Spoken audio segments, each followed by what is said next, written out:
Hello, in this video I'm gonna show you how to enable power saving mode on your ASUS ROG Phone 9 Pro.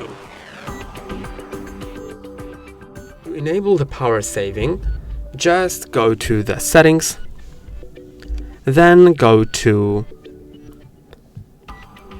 battery, and now you can see system modes, and you can set it to X mode, which will have the best performance, but it will use much more power. You can set it to dynamic, so it will be optimized for both performance and power usage, or ultra durable.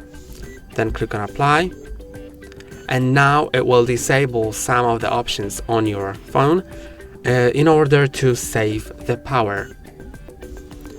So that's how you just enable it. And when you want to go back, just set it to dynamic, then apply.